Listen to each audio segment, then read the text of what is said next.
POV family, सबसे पहले तो हम आप सब लोगों को बहुत बहुत शुक्रिया बोलना चाहते हैं कि आप लोगों की वजह से आज हमारी फैमिली 10,000 की हो गई है। आप लोगों ने बहुत सपोर्ट किया है इस चैनल को और बहुत सारा प्यार दिया है। आशा करते हैं आगे भी आप लोग ऐसे ही सपोर्ट करते रहें। हमारे चैनल को भी 8 महीने हो गए हैं। आपको कभी भी हमारी बातों का बुरा लगा हो तो उसके लिए क्षमा करें हमको, और अपना ऐसा ही प्यार देते रहें और साथ में अपना ख्याल रखें।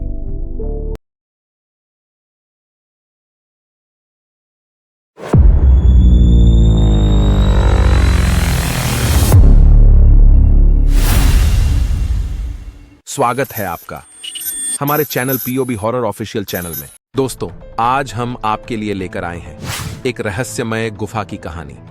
इस कहानी में हम भूत प्रेत, आत्माएं, तांत्रिक और बहुत सारे रहस्य के बारे में जानेंगे। कहानी बहुत ही ज्यादा रोमांचित करने वाली है। इस कहानी के लेखक है पंडित श्री अरुण कुमार शर्मा जी। अगर आप हमारे चैनल पर पहली बार आए हैं तो आप अपना एक सब्सक्राइब करके अपना प्यार हमारे चैनल को दें। आप अपने ईयरफोन, हेडफोन लगा लीजिए। चलते हैं कहानी की ओर।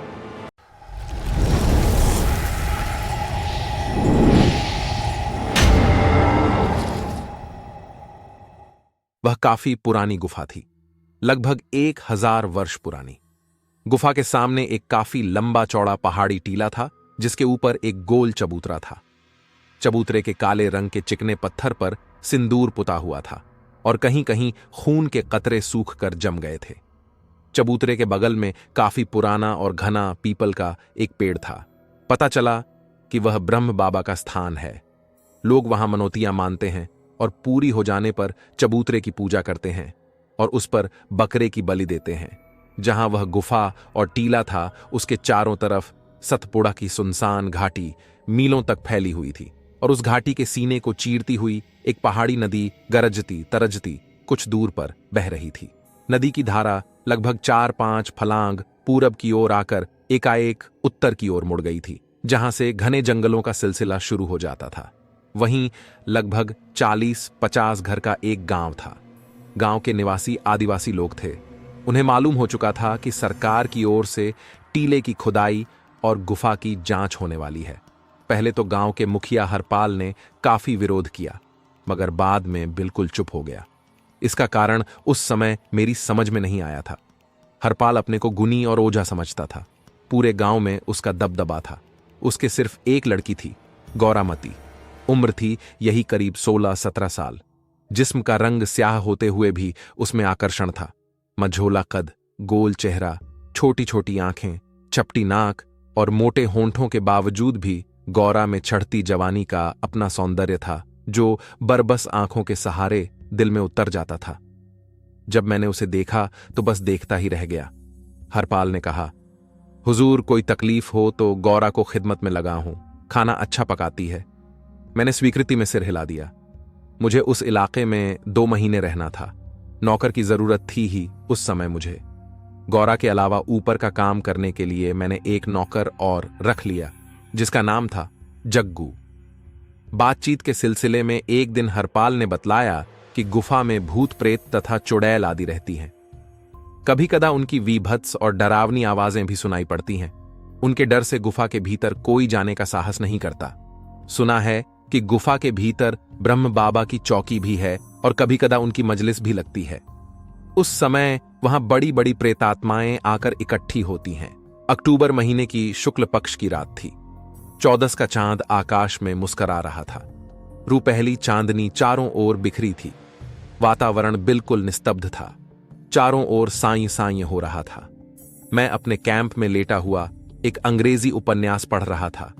उस समय रात के शायद 11 बजे थे। न जाने कब पढ़ते पढ़ते मैं सो गया, और उस अवस्था में मैंने एक भयानक दृश्य देखा। एक कटा हुआ खून से डूबा हुआ सिर। ऐसा लगता था कि अभी अभी किसी का सिर धड़ से अलग किया गया है। उस कटे हुए सिर की आंखें गुड़हल के फूल की तरह लाल तथा बिल्कुल सजीव लग रही थीं। उनमें घृणा, क्रोध और द्वेष का मिला जुला भाव था। वे मेरी ओर घूर रही थीं। भय और आतंक से मैं एक बारगी सिहर उठा और उसी के साथ मेरी नींद अचानक खुल गई। सारा शरीर पसीने से भीग उठा। मगर यह क्या? सामने देखता क्या हूं? कि एक भयानक शक्ल का व्यक्ति मेरी ओर देखते हुए मुस्करा रहा है। हे भगवान, कौन है यह? उसका सिर मूड़ा हुआ तथा शरीर का रंग बिल्कुल काला था, मगर दाढ़ी काफी बढ़ी हुई थी। आंखें क्रूर और भयानक थीं। गले में मूंगों एवं रंग बिरंगी गोलियों की मालाएं पहन रखी थी उसने। अपने दाहिने हाथ में आदमी के पंजे की हड्डियां लिए हुए था वह, जिस पर लाल सिंदूर पुता हुआ था। उस व्यक्ति पर जैसे ही मेरी नजर पड़ी, मैं बेतहाशा चीख पड़ा।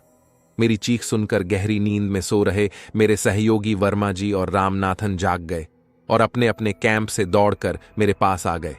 रामनाथन के हाथ में भरी हुई बंदूक थी।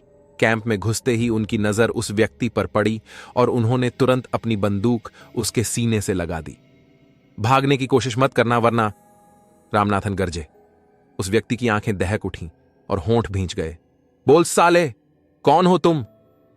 वर्मा जी ने लपक कर उसकी गर्दन पकड़ ली और बेतहाशा उसको मारने लगे, मगर वह खामोश होकर बराबर मार खाता रहा। तभी जग्गू आ गया वहां। वह हाँफ रहा था।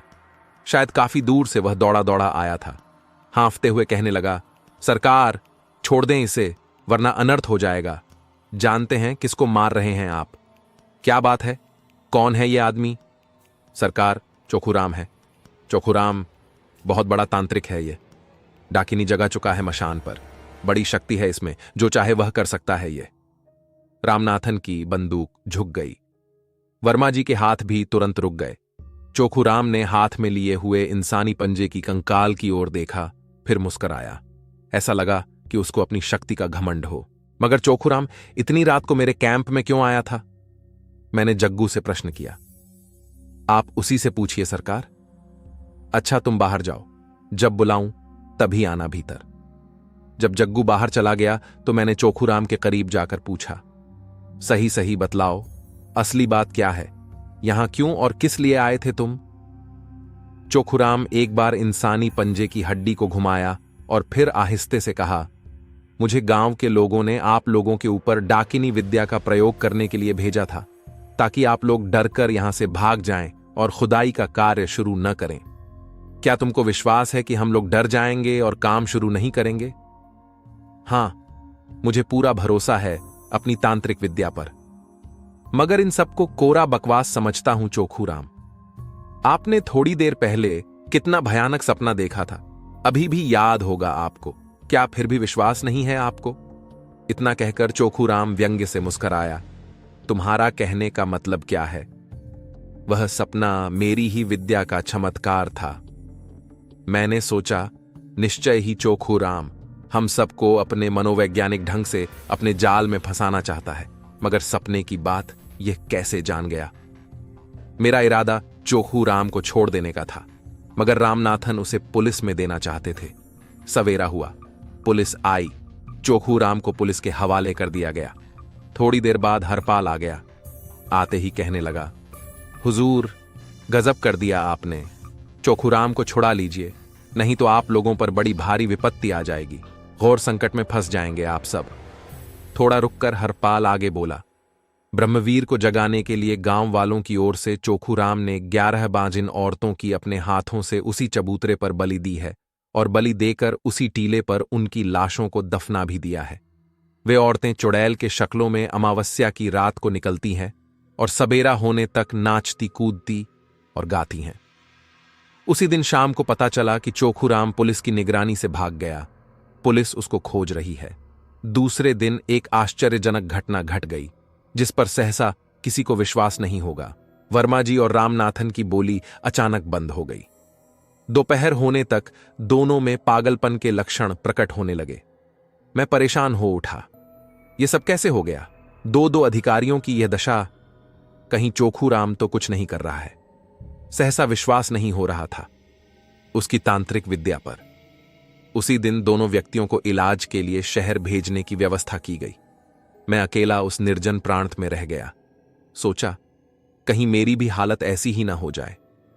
सारा शरीर भय से रोमांचित हो उठा, मगर तभी गले में पड़ी रुद्राक्ष की माला पर हाथ चला गया। तब थोड़ी शांति मिली। सांझ होते ही काले बादल घिर आए। थोड़ी देर बाद वर्षा होने लगी। एकाएक ठंड भी बढ़ गई। गौरा बहुत जल्दी खाना पकाकर चली गई थी। मैंने खाना खाया और रजाई ओढ़कर चारपाई पर लेट गया। नींद के कारण पलकें झपकी जा रही थीं। एकाएक आंख खुल गई। देखा, गौरा चारपाई के पास खड़ी थी। दोबारा कभी कदा कोई जरूरी काम पड़ने पर ही वह आती थी, मगर उस दिन कोई जरूरी काम नहीं था। फिर क्यों आई थी, बारिश में भींगती हुई वह? समझ में नहीं आया। वह मेरे चेहरे पर झुक गई, बोली, सरकार, अभी आप जग रहे हैं, बदन दबा दूं? नहीं, इसकी जरूरत नहीं है, तुम जाओ यहां से।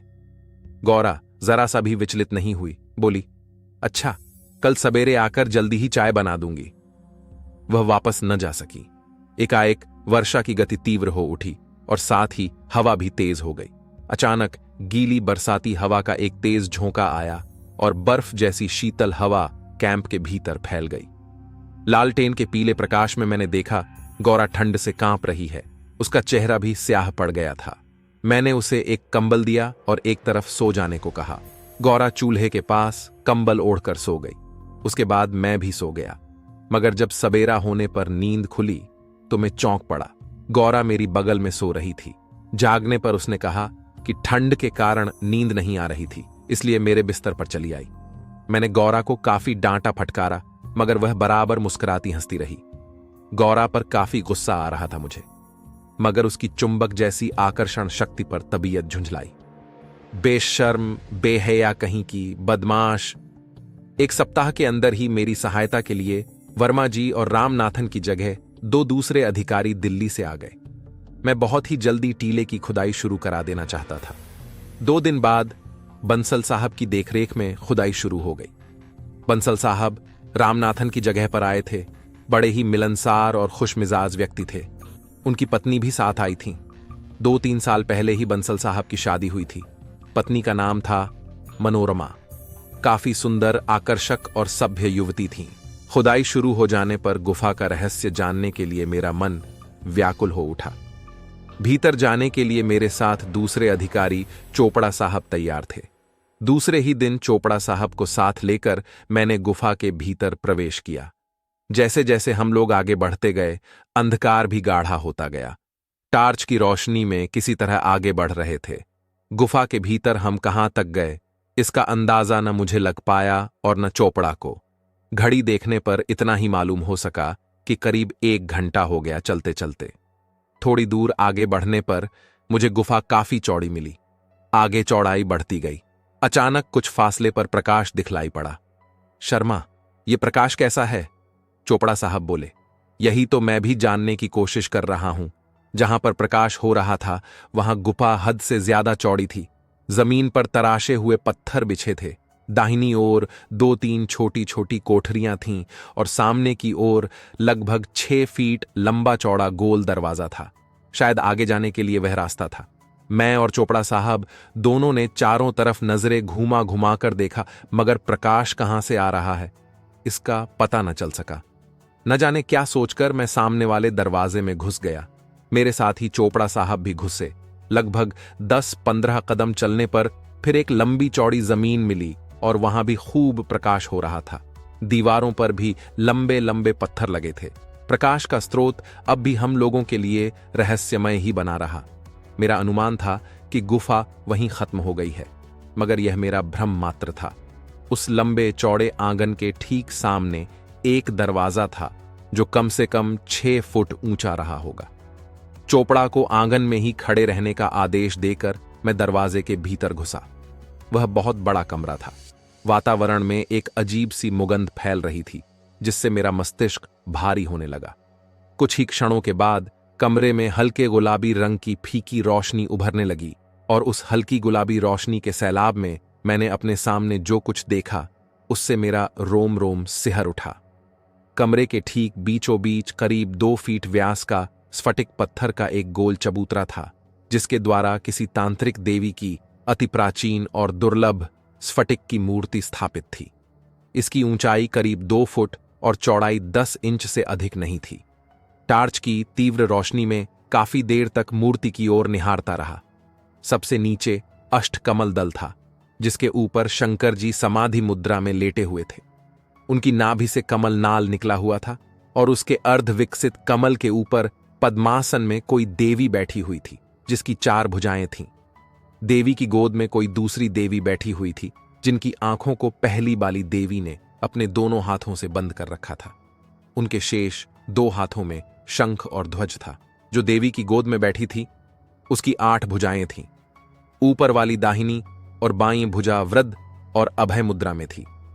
शेष में देवी ने खड्ग, चामर, चक्र, त्रिशूल और पाश धारण किया था। दोनों देवियों की आंखें हीरे की थीं, जो अपने आप में चमक रही थीं। मैंने कमरे में से ही चोपड़ा को पुकारा। चोपड़ा भी मूर्ति देखकर आश्चर्यचकित और स्तब्ध रह गए। जानते हैं चोपड़ा साहब, यह मूर्ति कम से कम 2000 वर्ष पुरानी है। हो सकता है वह विक्रम काल की हो। इसे किसी प्रकार निकालकर बाहर ले चलना चाहिए। अभी मैं ये कह ही रहा था कि न जाने कहां और किधर से एक भयंकर काला विषधर सांप निकल आया और धीरे धीरे रेंगता हुआ मूर्ति के करीब पहुंचा और फिर पूरी मूर्ति को लपेटकर उसके ऊपर अपना फन फैला दिया। बड़ा ही भयंकर दृश्य था वह। मैं तो डर से बुरी तरह कांपने लगा। अचानक ढाई ढाई की आवाज से पूरा कमरा हिल उठा। देखा, सांप का फन चिथड़े चिथड़े हो चुका था और फर्श पर वह बुरी तरह छटपटा रहा था। काले रंग के खून से देवी की मूर्ति भींग उठी थी। चोपड़ा ने सर्प पर गोली चला दी थी। यह क्या किया आपने चोपड़ा साहब? मगर चोपड़ा ने मेरी बात पर ध्यान नहीं दिया। उन्होंने आगे बढ़कर दोनों हाथों से मूर्ति को कई बार जोर से हिलाया और फिर चबूतरे पर से उसको एक झटके से उठा लिया। मैं मूक दर्शक की तरह देखता रहा। जब हम दोनों गुफा के बाहर निकले, उस समय सांझ की स्याह चादर फैल चुकी थी। हल्की बारिश हो रही थी। गुफा के भीतर का दुर्लभ मूर्ति मिली है, इस बात को सर्वथा गुप्त रखा गया।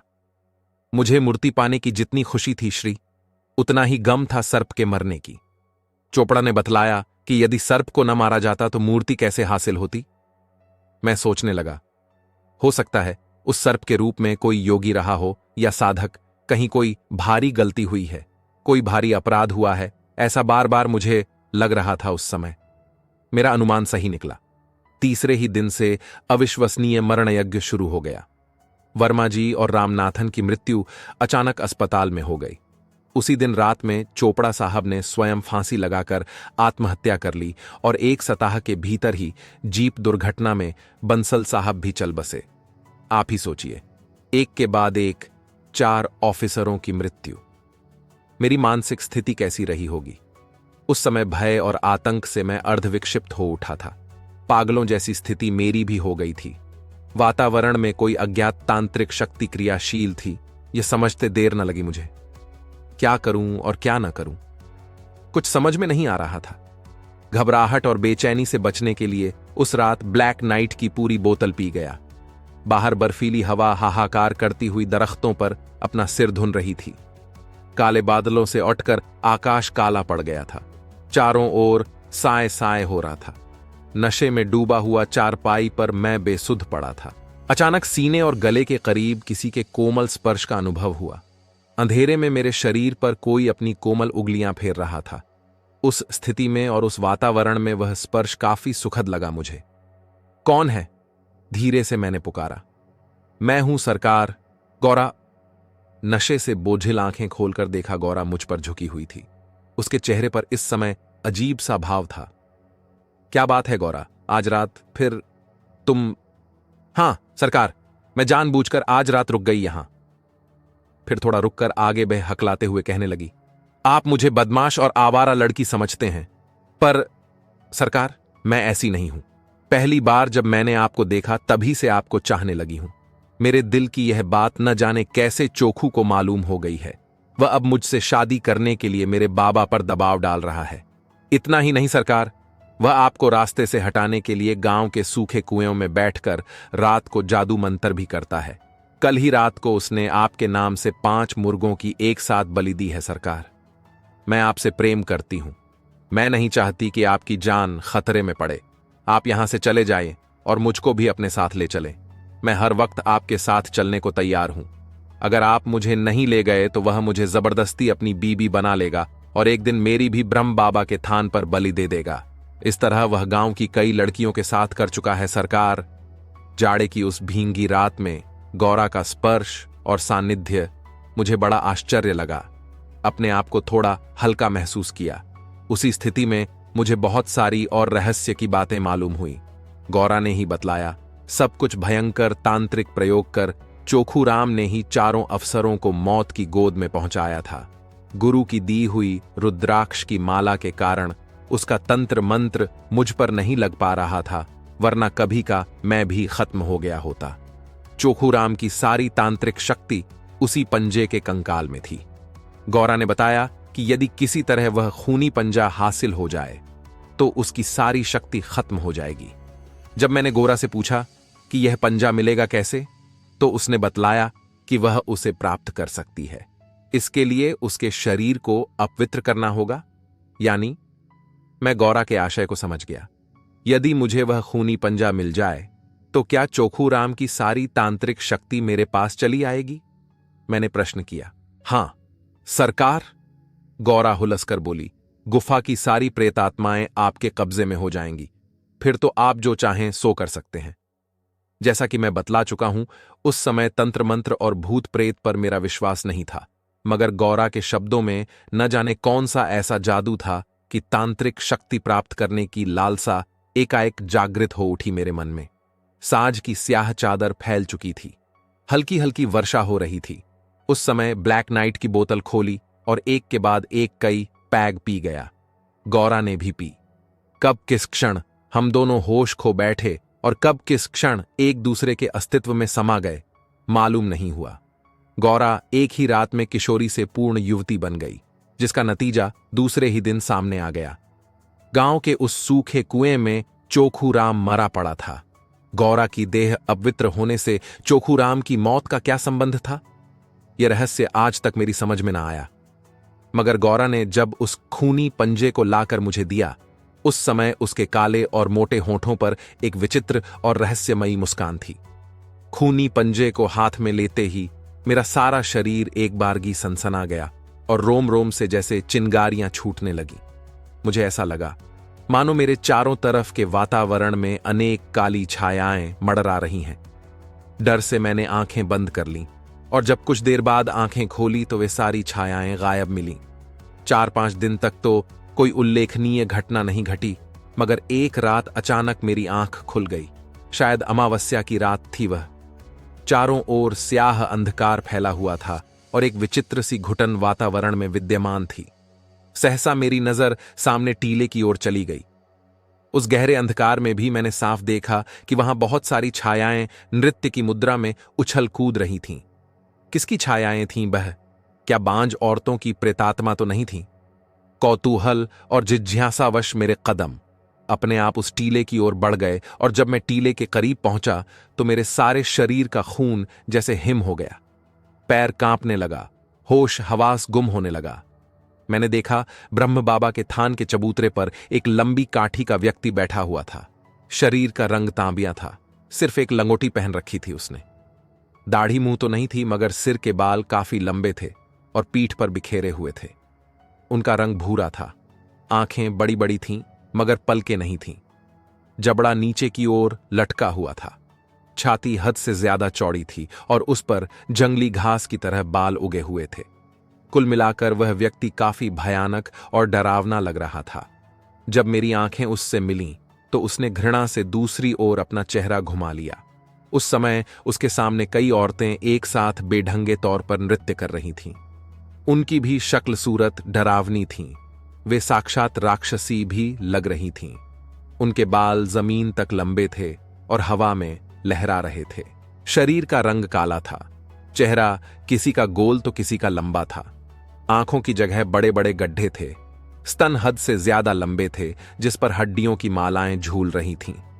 थोड़ी देर बाद प्रेतात्माओं का वह बेहुदा नृत्य खत्म हो गया और फिर वह व्यक्ति अपनी जगह से उठा और गुफा की ओर चल पड़ा।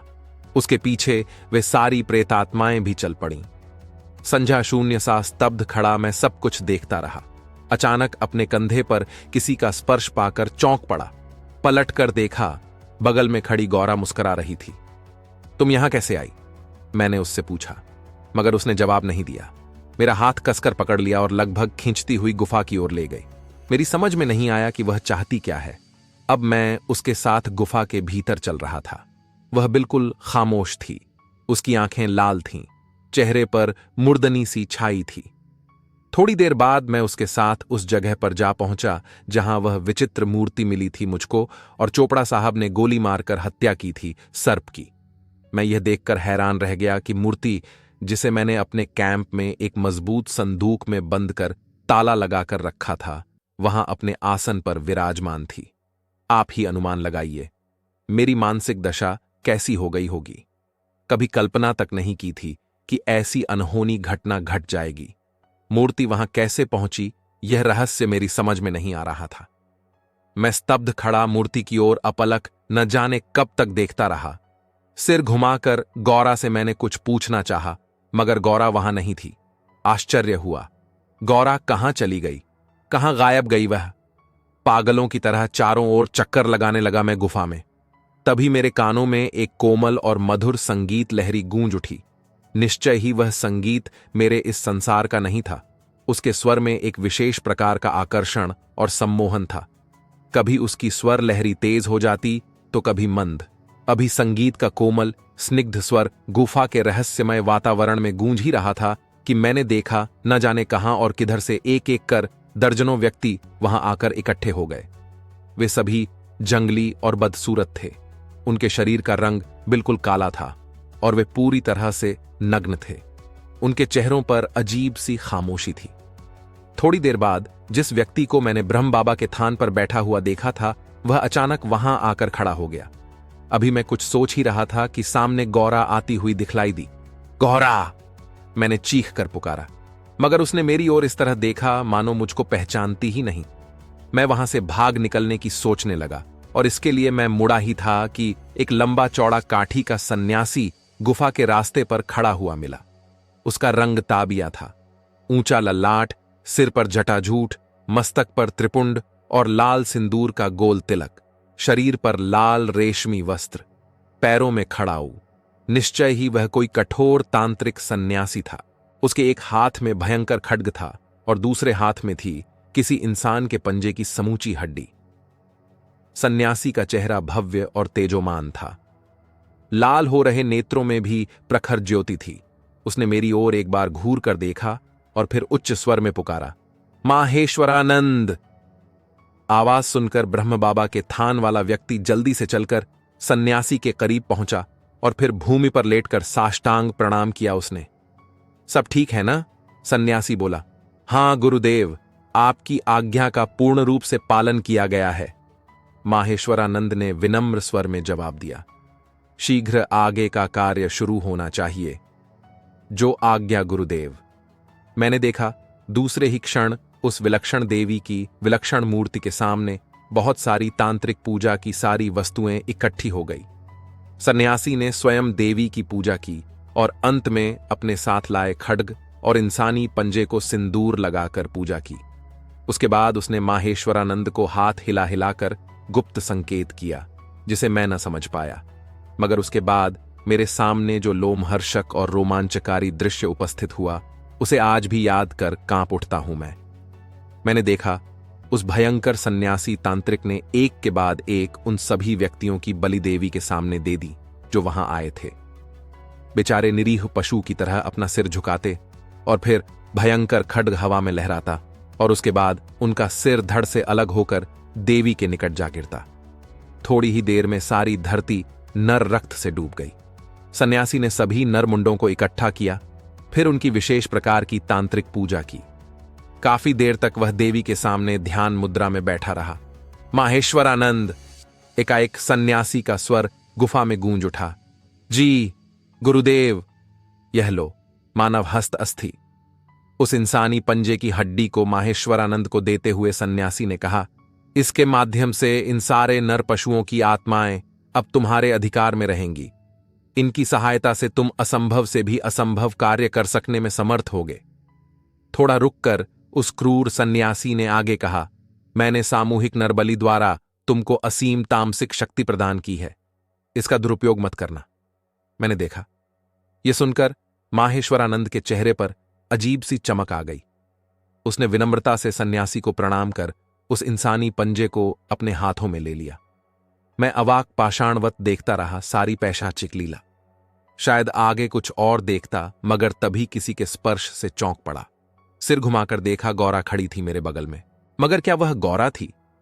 नहीं, वह गौरा नहीं थी।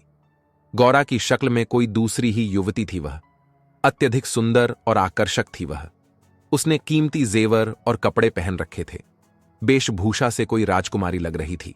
मैं उसकी ओर अभी देख ही रहा था कि एकाएक सारा वातावरण बदल गया, और उस बदले हुए वातावरण में मुझे प्रत्यक्ष अनुभव हुआ कि मेरे चारों तरफ बहुत सारी काली छायाएं चक्कर लगाती हुई नाच कूद रही हैं। फिर तो मैं एक पल भी वहां नहीं रुका, तुरंत पलटा और पूरी शक्ति लगाकर भागा।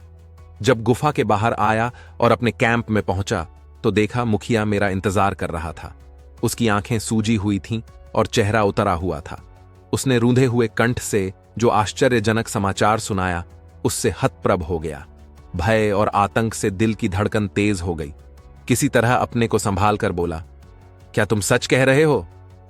हां हुजूर, पिछली रात अचानक उसे खून की कई उल्टियां हुई और फिर। मुखिया पूरा वाक्य बोल नहीं पाया, दोनों हाथों से मुंह छिपाकर रोने लगा। गौरा को तो मैंने गुफा में देखा था, फिर उसकी मृत्यु कैसे हो गई? कब आई वह बाहर? अभी अभी मेरे भागते समय भी। गौरा कहीं रात में बाहर गई थी? मैंने पूछा। नहीं सरकार, मुखिया ने जवाब दिया, कहीं नहीं गई थी, बराबर घर पर ही रही। गौरा की लाश का अंतिम संस्कार तब तक नहीं हुआ था। जाकर लाश देखी, अचानक चीख निकलते निकलते रह गई। गौरा के चेहरे पर एक जैसा भाव था जिसे मैंने उस सुंदरी युवती के चेहरे पर भागते समय देखा था। हे भगवान, कैसी मायाजाल में मैं उलझ गया था। उसी दिन मैंने वह इलाका छोड़ दिया। मगर क्या इलाका छोड़ देने से मेरा पीछा छूट गया उन अभिशप्त प्रेत लीला से? नहीं, अभी तो मेरी दुर्दशा होनी शेष थी। बनारस लौटने पर करीब 1 महीने बिस्तर पर पड़ा रहा। दवा इलाज चलता रहा, पर लाभ कुछ भी नहीं। अंत में मेरी हालत काफी दयनीय हो गई। ऐसी स्थिति में मेरे एक मित्र मुझे देखने आए। उनका नाम था चंद्रशेखर। ये ज्योतिष के अलावा तंत्र के भी अच्छे विद्वान थे। मुझको देखते ही चौंक पड़े चंद्रशेखर जी। बोले, ठीक ठीक बतलाओ, क्या बात है? मैं कुछ छिपा न सका। सारी व्यथा शुरू से अंत तक उनको सुना डाली। काफी देर तक गंभीर रहने के बाद वह बोले, वह इंसानी पंजा अब भी तुम्हारे पास है? हां, मैंने स्वीकृति में सिर हिला दिया।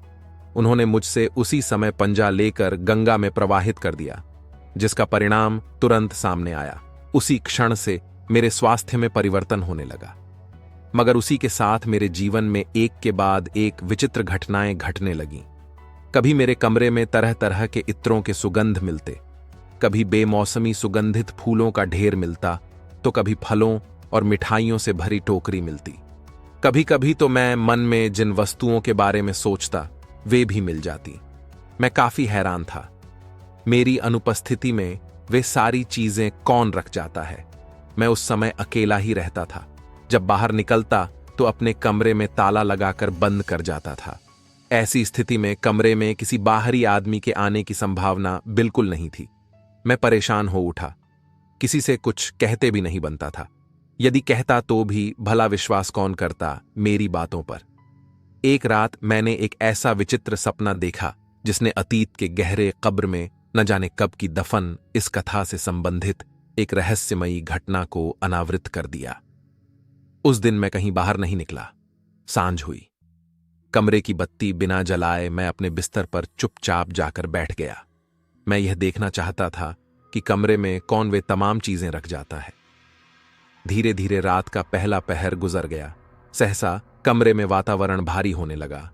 थोड़ी ही देर बाद देखता क्या हूं कि अंधेरे में कुहरे जैसी एक प्रकाशमयी आकृति प्रकट हुई। वह आदम कद आकृति थी। एक बार उसने पूरे कमरे का चक्कर लगाया और फिर मेरे पास आकर गायब हो गई। उसके गायब होते ही मेरी पलकें बोझिल होने लगीं और न जाने कब मैं गहरी नींद में सो गया। और उसी अवस्था में मैंने सपने में उस टीले की जगह एक आलीशान हवेली देखी। हवेली के भीतर काफी चहल पहल थी और चारों ओर रोशनी हो रही थी। एक लंबे चौड़े कमरे में फर्श पर कीमती कालीन बिछा था। एक ओर मखमली गद्दा और मसनद लगा था, जिस पर माहेश्वरानंद अपने कई साथियों के साथ बैठा शराब पी रहा था। सारा कमरा इत्र और गुलाब जल से गमक रहा था। दरवाजों और खिड़कियों पर रेशमी पर्दे लटक रहे थे और जूही, बेला, चमेली के फूलों की लड़ियां झूल रही थीं। कमरे के एक ओर 4-5 लोग तबला, हारमोनियम, सारंगी आदि लिए बैठे थे। कुछ ही समय बाद एक युवती ने कमरे में प्रवेश किया। वह शायद नर्तकी थी। तेज रोशनी में जब मैंने उसका चेहरा देखा तो एक बारगी चौंक पड़ा। वह वही युवती थी जिसे मैंने गुफा में गौरा की शक्ल में देखा था। पहचानने में किसी प्रकार का भ्रम नहीं हुआ मुझे। नृत्य शुरू हुआ। महफिल जमने लगी। शराब का दौर चलने लगा। लोग झूमने लगे। सहसा मेरे सामने का सारा दृश्य बदल गया। उसकी जगह दूसरा जो दृश्य उभरा वह काफी घृणित, विभत्स और रोमांचकारी था। माहेश्वरानंद की गोद में नर्तकी बुरी तरह छटपटा रही थी। वह बराबर रो भी रही थी। आज तुमको नहीं छोड़ूंगा कामिनी। मेरे दिल की प्यास बुझानी ही होगी तुझे। बहुत इंतजार करवाया तुमने। वासना में डूबे हुए स्वर में माहेश्वरानंद बोला, नहीं नहीं, ऐसा कभी नहीं हो सकता। मैं अपनी जान दे दूंगी। मैं कला बेचती हूं, जिस्म नहीं। मुझको छोड़ दीजिए, रोते हुए नर्तकी ने जवाब दिया। वासना में डूबा हुआ माहेश्वरानंद उस समय जैसे पागल हो गया था। उसने नर्तकी को अपनी भुजाओं में दबोच लिया और बेतहाशा उसे चूमने लगा। तभी अचानक एक दर्दनाक चीख उभरी और कमरे के वातावरण में फैलकर चिथड़े चिथड़े हो गई। दूसरे ही क्षण कीमती कालीन खून से भींग उठा। मैंने देखा कामिनी की निर्जीव काया माहेश्वरानंद की गोद में एक ओर लुढ़क गई थी और माहेश्वरानंद आंखें फाड़े उसको देख रहा था। कामिनी ने आत्महत्या कर अपने चरित्र की रक्षा कर ली थी, मगर बाद में उसकी आत्मा ने माहेश्वरानंद को नहीं छोड़ा। 1 साल के भीतर ही उसका सारा यश, वैभव, धन संपत्ति नष्ट हो गई। एक दिन उसने भी हवेली में फांसी लगाकर आत्महत्या कर ली। आत्महत्या के पहले उसकी हालत पागलों जैसी हो गई थी। वह पूरी रात हवेली में चिल्लाता और रोता रहा। माहेश्वरानंद के मरने के बाद हवेली भी धीरे धीरे टीले की शक्ल में बदल गई, मगर माहेश्वरानंद की आत्मा भयंकर ब्रहा बनकर वहां भटकती रही। जिन प्रेतात्माओं को उसने कभी अपने वश में कर रखा था वे उसके मरने के बाद स्वतंत्र तो हो गई थीं, मगर प्रेतयोनि से उन्हें मुक्ति न मिल सकी। मिलती भी कैसे? एक अघोरी तांत्रिक की मंत्र शक्ति से बंधी जो थी। वह गुफा ही उन सब का स्थायी निवास स्थान बन गई। वे उसी के सीमा में भटकने लगे।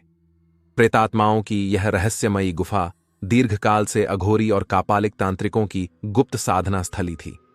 2000 वर्ष पूर्व विक्रम काल में जब कापालिकों का बोलबाला था, एक उग्र अघोरी कापालिक ने गुफा को सबसे पहले अपना साधन केंद्र बनाया। उसने पंचमुंडी आसन का निर्माण कर तांत्रिक देवी की प्रतिमा स्थापित की और वर्षों तक भीतर रहकर साधना करता रहा। उसके बाद कई उच्च कोटि के तंत्र साधकों की साधना स्थली बनी वह गुफा। अंत में एक दीर्घ अंतराल के बाद 200 वर्ष पूर्व अघोरी साधक कालीनाथ कापालिक ने गुफा में रहकर उस विलक्षण तांत्रिक देवी की उपासना शुरू की। अघोरी कालीनाथ कापालिक ने इन सबसे प्रभावित होकर माहेश्वरानंद को अपना शिष्य बना लिया और समाधि लेने के पूर्व उसे उच्च कोटि की तामसिक शक्ति प्रदान की, जिसका उल्लेख मैं पहले कर चुका हूं। मृत्यु के बाद कामिनी की आत्मा को भी शांति नहीं मिली। काफी लंबे अरसे तक वह गुफा की प्रेतात्माओं के साथ भटकती रही। अगर चोखूराम माहेश्वरानंद की ब्रह्म प्रेतात्मा को मिधकर कालीनाथ कापालिक का दिया हुआ पंजा हासिल न कर लेता तो शायद कामिनी की आत्मा भटकती रहती। पंजे के हासिल होने पर गुफा की सारी प्रेतात्माएं चोखूराम के वश में तो हो गईं, मगर कामिनी की आत्मा नहीं। वह उसको अपने अधिकार में करने के लिए बराबर कोशिश करता। संयोगवश कामिनी की आत्मा ने मुखिया की लड़की गौरा के रूप में जन्म ले लिया। अपनी विद्या के जरिए जब चोखूराम को इस रहस्य का पता चला तो वह गौरा के पीछे पड़ गया। कामिनी की आत्मा ने गौरा के रूप में जन्म तो ले लिया, किंतु 200 वर्ष पहले की स्मृति बराबर उसमें बनी रही। एक आत्मा जब जन्म ले लेती है तो पिछले जन्म की सारी स्मृति संस्कार बनकर जीवन में उतर आती है, मगर कामिनी की आत्मा के साथ ऐसा नहीं हुआ। उसकी स्मृति संस्कार क्यों परिवर्तित नहीं हुई, इस पर विचार करना परामणु विज्ञान का काम है। मेरे जीवन के अनुभव और संस्मरण पर आधारित यह विचित्र और अविश्वसनीय कथा एक प्रकार से यहीं समाप्त हो जाती है। कथा पढ़कर निश्चय ही आप सबके मन में विभिन्न प्रश्न खड़े होते हो। मगर मेरा अनुरोध है कि इस कथा को मनोरंजन तक ही सीमित रखें। हां, अंत में आपको यह बतला दूं कि प्रेतात्माओं की यह रहस्यमयी गुफा आज भी रहस्यमय बनी हुई है। उसमें भटकने वाली प्रेतात्माओं को मुक्ति मिली या नहीं, यह तो मैं भी नहीं बतला सकता, मगर उस इंसानी पंजे को गंगा में प्रवाहित कर देने से कामिनी को अवश्य प्रेतयोनि से मुक्ति मिल गई। वह यही चाहती भी थी। अदृश्य रूप से वह इसीलिए मेरे साथ बनारस आई थी। इस समय अंतरिक्ष में कामिनी की मुक्त आत्मा कहां है, यह बतला सकना मेरे वश की बात तो नहीं है, किंतु यदा कदा जब मैं अपनी विशेष यौगिक स्थिति में रहता हूं तो उससे मेरा संबंध अपने आप जुट जाता है। दोस्तों, यह थी पंडित श्री अरुण कुमार शर्मा जी की लिखी हुई कहानी रहस्यमय गुफा। आपको यह कहानी कैसी लगी कमेंट जरूर करें और साथ में यह भी बताएं आप हमारी कहानी कहां से सुन रहे हैं। कहानी पसंद आई तो वीडियो को लाइक करना ना भूलें और अगर आपने अभी तक हमारा चैनल सब्सक्राइब नहीं किया तो कर लें, जिससे आप हमारी कहानी से जुड़े रहें। मिलते हैं हमारी अगली कहानी में। जब तक आप अपना ख्याल रखें।